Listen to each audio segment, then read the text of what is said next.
اعوذ باللہ من الشیطان الرجیم بسم اللہ الرحمن الرحیم اللہم صلی وسلم علی سیدنا و مولانا محمد و علی آلہ و اصحاب سیدنا و مولانا محمد و بارک وسلم وصلی علیہ الصلاۃ والسلام علیکہ یا رسول اللہ و علی آلہ و اصحابہ یا حبیب اللہ الصلاۃ والسلام علیکہ یا شفیع المذنبین و علی آلک و اصحابک یا رحمۃ للعالمین صلی اللہ علی محمد عدد ما ذکرہ الذاکرون و عدد ما غفل عن ذکرہ الغافلون۔ یہ مشکوٰۃ شریف کا باب ہے کتاب الدعوات، اور اس کا باب ہے باب ذکر اللہ تعالی و تقرب الیہ، اللہ تعالیٰ کے ذکر کا باب اور اللہ تعالیٰ کا قرب چاہنے کا باب۔ اس کی حدیث نمبر 2261 ہم پڑھ رہے تھے۔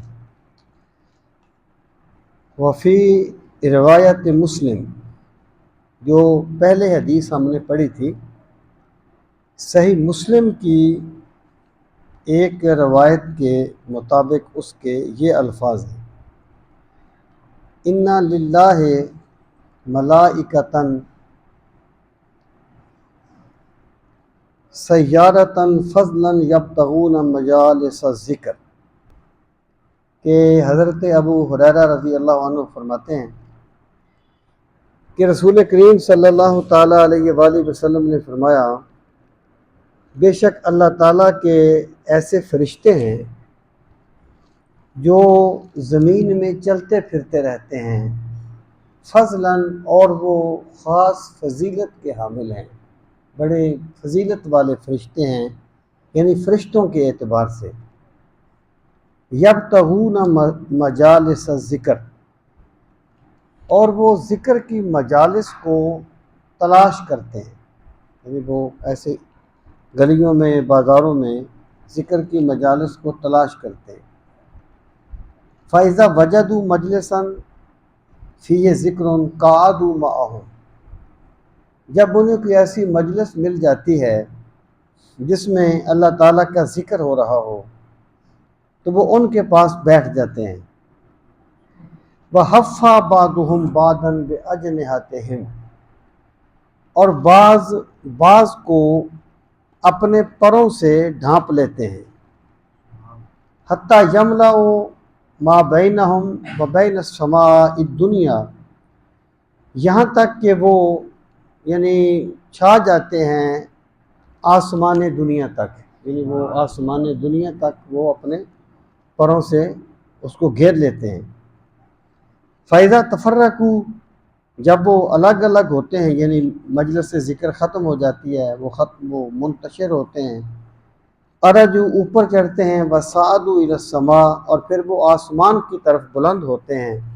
قالا، تو رسول کریم علیہ الصلوۃ والسلام نے فرمایا، یسألہم اللہ، اللہ تعالیٰ ان سے سوال کرتا ہے، وَهُوَ أَعْلَمُ، اور اللہ تعالیٰ بہتر جانتا ہے، یعنی سوال ہے جو کرتا ہے اس لیے نہیں کرتا کہ اللہ تعالیٰ کو اس چیز کا علم نہیں ہے، سوال کبھی کبھی کسی اور مقصد کے لیے بھی ہوتا ہے، اور وہ بہتر جانتا ہے۔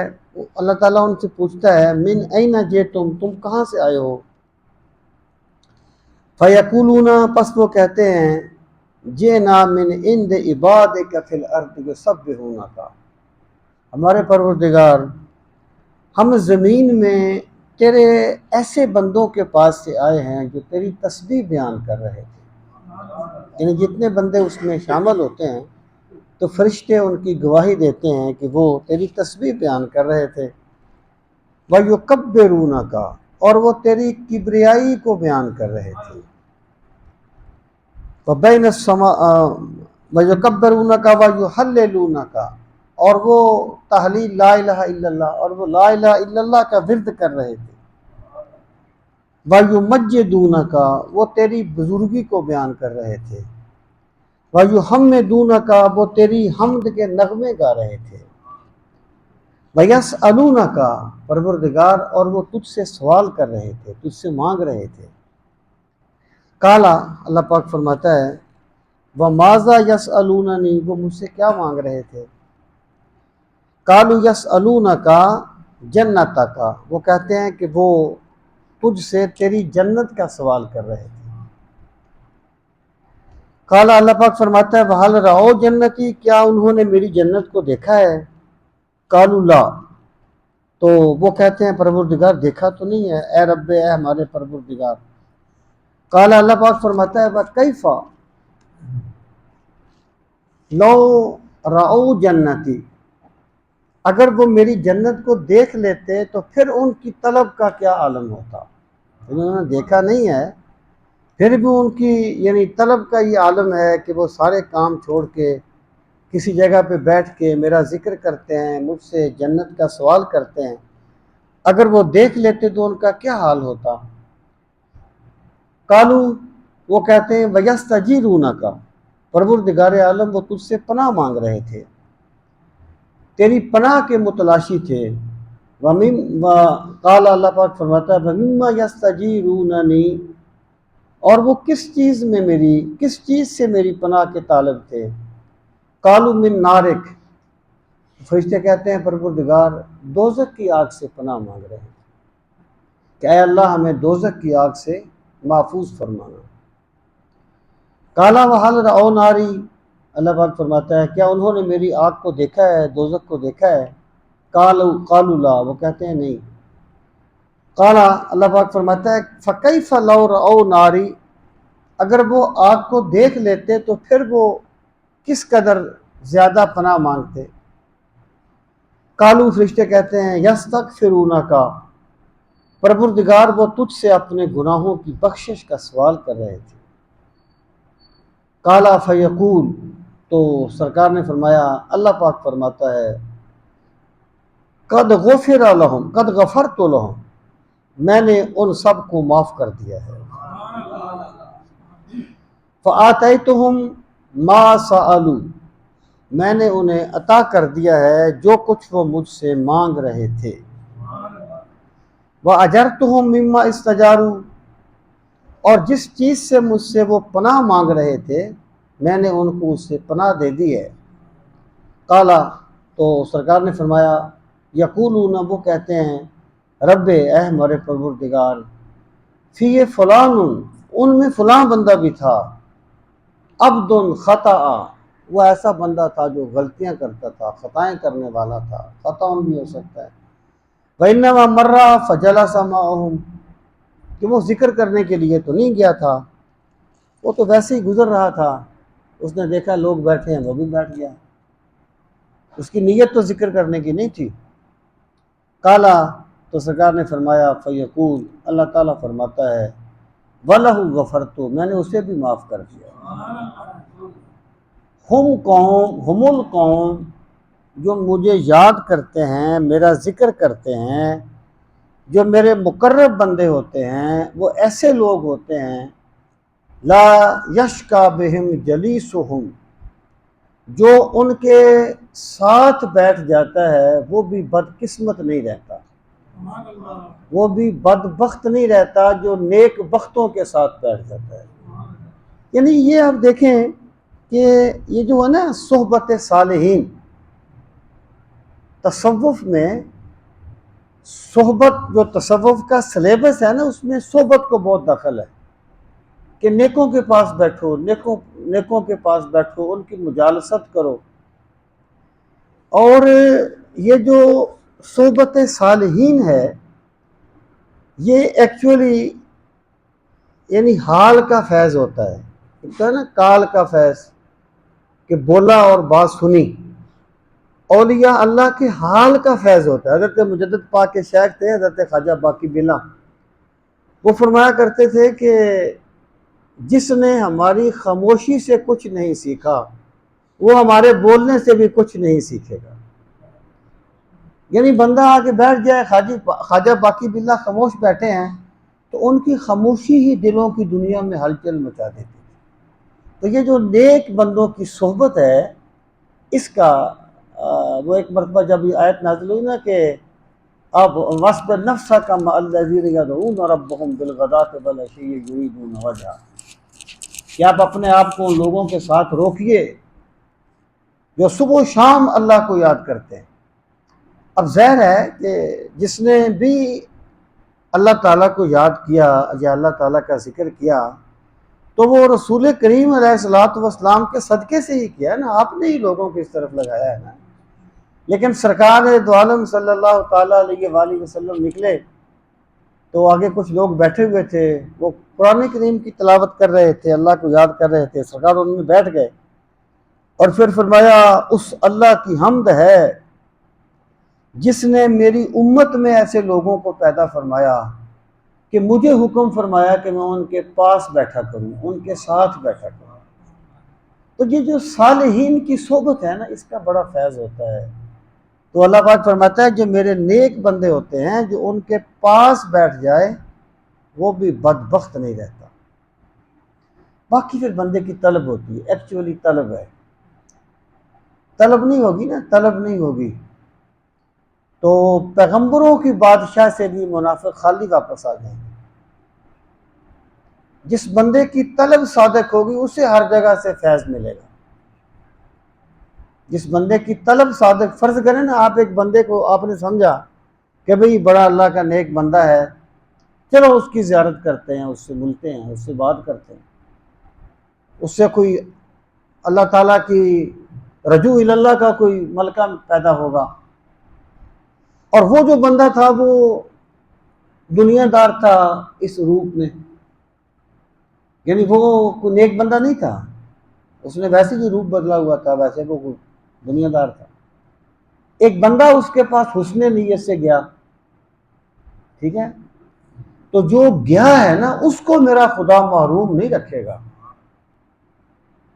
طلب جس کی صادق ہوتی ہے میرا رب اس کے دامن بھر دیتا ہے۔ اس بندے نے کرنا ہی تان ہے، جس نے کرنی ہی تنقید ہے، وہ جہاں بھی بیٹھے گا خالی ہی رہے گا۔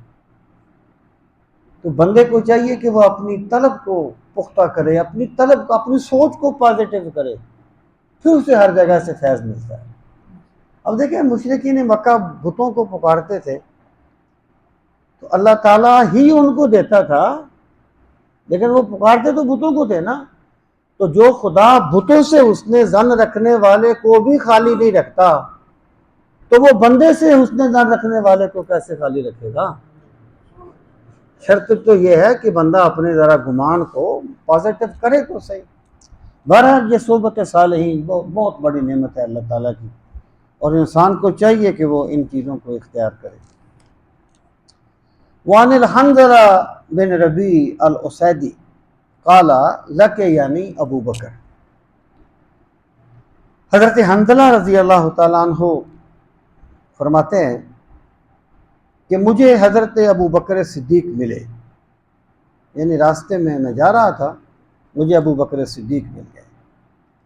قالا، انہوں نے فرمایا کیف انت یا حنظلہ، اے حنظلہ کیا حال ہے؟ جیسے بندہ ملتا ہے تو حال پوچھتا ہے، کیف انت، اے حنظلہ، حنظلہ تم کیسے ہو؟ قلت، تو میں نے کہا نافق حنظلہ، حنظلہ تو منافق ہو، صحابی ہے، اور صحابہ کا مقام انبیاء کے بعد ہے، کوئی غیر نبی کسی صحابی کے درجے کو نہیں پہنچ سکتا، اور صحابہ کے مقام کا سبب ان کی عبادت نہیں ہے، ان کی عبادت کی بھی کوئی مثال نہیں ہے، لیکن ان کے مقام کا سبب ان کی عبادت نہیں ہے، سرکار کی صحبت ہے۔ محمد الرسول اللہ والذین معہ اشداء علی الکفار، جو ان کے ساتھ ہیں ان کی یہ شان ہے۔ جو بات میں عرض کرنا چاہتا ہوں، ایک صحابی اس نے کلمہ پڑھا اور کلمہ پڑھ کے اسی وقت فوت ہو گیا، اس نے کوئی نماز نہیں پڑھی، کوئی روزہ، کوئی اس نے اور عبادت نہیں کی۔ دنیا کے غوث قطب ابدال اس کی گرد راہ کو نہیں پہنچ سکتے۔ کیونکہ اسے سرکار کی صحبت کا شرف مل گیا۔ مجدد پاک فرماتے ہیں اللہ اس نے اپنے مکتوبات شریف میں کہ حضرت اویس کرنی خیر التابعین ہیں، لیکن وہ حضرت واشی کے پہلے درجے کو بھی نہیں پہنچ سکے، کیونکہ واشی کو سرکار کی صحبت نصیب ہوئی ہے۔ یہ بات میں نے اس لیے کہی ہے کہ حنظلہ صحابی ہیں، کیا کہتے ہیں؟ حنظلہ تو منافق ہو گیا۔ ذرا آگے چلے پھر میں عرض کرتا ہوں۔ قال ابو بکر صدیق نے کہا سبحان اللہ، ما تقول، سبحان اللہ، یہ آپ کیا کہہ رہے ہیں؟ یہ آپ نے کیسی بات کہہ دی کہ حنظلہ منافق ہو گیا؟ قل تو میں نے کہا، حنظلہ کہتے ہیں میں نے کہا کہ میں کیوں کہتا ہوں اپنے آپ کو میں منافق ہو گیا، وجہ اس کی کیا ہے؟ قل تو میں نے کہا نکون عند رسول اللہ صلی اللہ علیہ وسلم، کہ ہم رسول کریم صلی اللہ تعالیٰ علیہ وآلہ وسلم کی بارگاہ میں جب حاضر ہوتے ہیں، یذکرنا بالنار والجنہ، سرکار ہمیں جنت کی یاد دلاتے ہیں، دوزخ کی یاد دلاتے ہیں، آخرت کی باتیں کرتے ہیں۔ کأنہ رأی عین، گویا کہ جنت بھی ہمارے سامنے ہے اور دوزخ بھی ہمارے سامنے ہے۔ جب ہم سرکار کی صحبت میں بیٹھتے ہیں اور سرکار باتیں کرتے ہیں جنت دوزخ کی، تو ایمان ایسا ہو جاتا ہے جیسے ہم جنت ہمارے سامنے ہے، دوزخ ہمارے سامنے ہے، اس قدر ہمارا جو یقین ہے وہ بڑھ جاتا ہے۔